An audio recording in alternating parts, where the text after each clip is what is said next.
Hi, I'm Stephen Budden. Are you present right now? I have to always start these conversations with presence. In my mind, some of the deepest transformations in my life have arisen out of conversations or in the aftermath of conversations. Something planted a seed in me that kind of bloomed over time. And this is an invitation to a conversation like that we have to begin the conversation with whether you're present or not. Now, presence is something that you can direct as you learn inward and outward and through your three body centers. This is imperative because most people, when I say, are you present? They're just watching their mind move. They're not aware of like the little toe on their left foot, for instance, or their left knee, or that. There's like gross blockages of pain and then these thoughts. That's all we're aware of. So awareness can be a subtle and distinct thing. Presence, too, requires some definition and refinement. So when I say, are you present? What am I asking? Are you present to what I'm doing here? Now, you're training yourself through social media to be not present, to be partially present at most through psychological awareness. Now, there are certain things on videos on YouTube and such which I think foster presence, like the writings of Gurdjieff and the writings of Steiner, or the lectures of Steiner, when someone will read them and you're kind of like, whoa, I'm going into one of these states of introspection and working this into my energetic anatomy in ways that I don't quite understand. So are you present with me right now, and how present are you? Now, drop down in this sphere of your heart and notice how your presence changes. That's the center of your being. That's the point where you can shed the energies that are distorting what you really are. And Steiner named those as well. I'll go more deeply into that in another video. You spread this awareness, and this is where what is most human lives in you.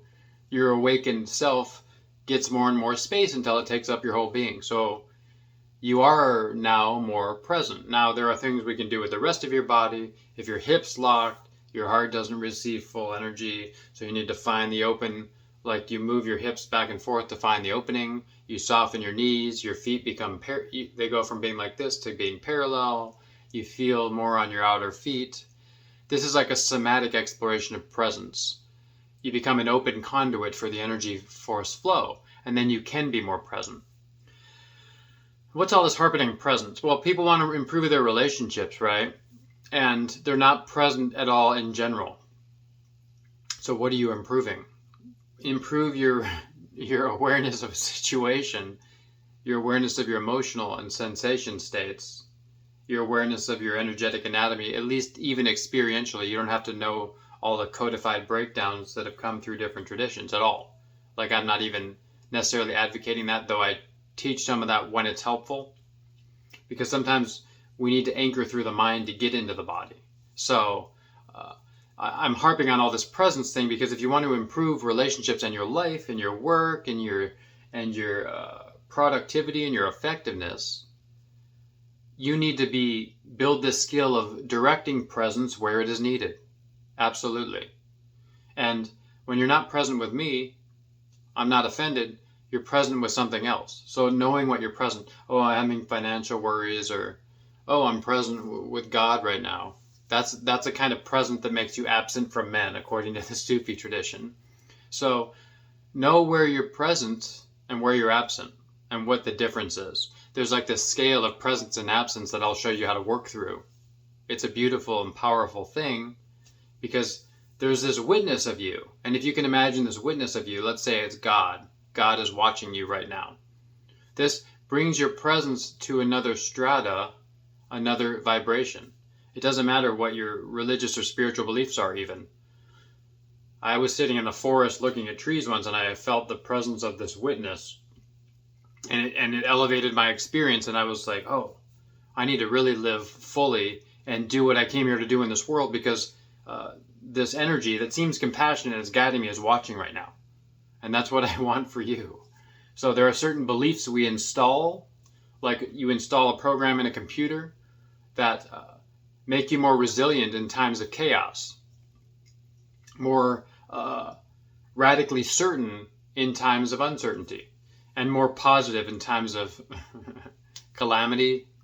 So thank you. I'm glad you're here. Those are a few tips. I hope they help you in maintaining presence. And I launched the Love of Life Challenge, a 5-day challenge to help you integrate these deeply into your life. That's one of the steps of the 4, that it'll be a live experience, and we need to walk you through and see where your distortions arise via these custom conversations. That's the way this works, because there are no hard and fast rules per se in what matters most. There are guidelines. I can say, do this, do that, and someone will say something else, and they'll say something like, I'm not angry, I'm just having trouble sitting here. We have to analyze, like, why'd you just bring up anger just then? Or whatever equivalent. So what I'm telling you and what I'm telling the person next to you, they seem opposite. They're both to hone in on your distortion and kind of uproot it. So that's the point. So I'm glad you're here. I'm Stephen Budden. I'll talk to you again soon. See you on the other side. I'll include a link in the comments.